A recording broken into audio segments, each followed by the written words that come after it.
Good evening, YouTube. This is Stuart here at the STM Wood Turning Channel. And everybody knows that this is just kind of a public service announcement, and I'm not going to be doing any turning in this video. I'm just going to talk about something that happened here at my lathe the other day. And I'm just going to give you a heads up. There's going to be a moment where I'm going to show the injury that I received in this incident. So what had happened was, I had this nice sweet gum bowl that I'm finishing off here, and I've got the inside all done, as you see. And I had it reverse chucked here, and I was I was cutting off the tenon, and I was narrowing it down and narrowing it down. I got to where I had about that much width. The stem was about that wide, and I was taking off, just gradually nibbling it off, and suddenly this broke and flew forward towards my window, which is, there's a window right here that you can't see off camera, and it sucked my left hand into my jam chuck here, and it boogered up the back of my hand. And it also, you can see this goober right here now that I've got on my bowl base that I've got to fix. Fortunately, it's minor. That's the only thing the only injury to the bowl that I can find. This little bit here I can cut off with a chisel or something and finish sanding with my orbital sander. This I'm going to have to fill with something. I've got plenty of thickness in the bottom here. It's about, right in this area, it's probably about, I don't know, 8 or 10 millimeters thick. So I got plenty of room there. You know, it's thickest right here at this where this cove is.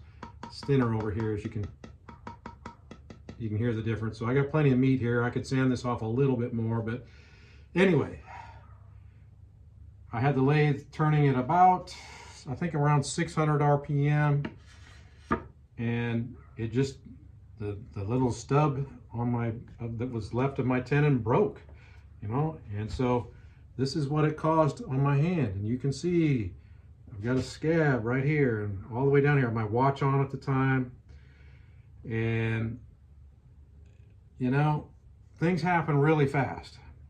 It only took but a split second. You know, my hand, this was spinning this way, and my hand got sucked into it like that.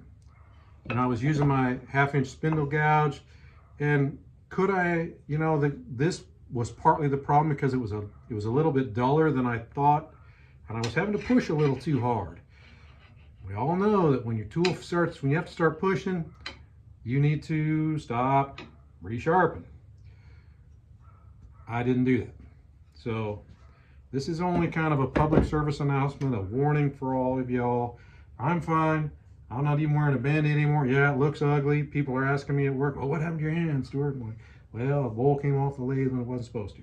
So, but anyway, no matter how good you are, stuff is still going to happen. Yeah, I had on, you know, I'm standing right where I was at when it happened. I'm out of the line of fire, you know, because I'm behind my tool rest, behind my live center, or my tailstock here, and I still got goobered up. So just a reminder to all the rest of you guys that when your tool starts not cutting like you want, stop. Take those few seconds to go to your sharpening system or whatever you do. You know, if you just want to touch it up with a honing card like this or something, that's fine. Do something. Don't be dumb like I was, okay? That's the moral of the story here. Don't be dumb. I could have taken time and sharpened this, and then I would have got off. You know, I could have turned my speed down a little bit on my lathe, yeah, but I didn't do that either, so that's another fault. I was probably going too fast for the amount of wood I had left on the bottom here. You know, 600 is probably still a little too fast for that, but I'm used to turning fast. I'm not trying to be the safety police on anybody, because I don't comply with all the safety rules that a lot of these folks do, but this time things went bad. And it really wasn't a whole lot of things wrong, but there's just enough. So just know that sometimes stuff can happen, and just, I hope the best for y'all. But if your tool feels dull, stop and take time to sharpen it. Thanks everybody. Have a good weekend.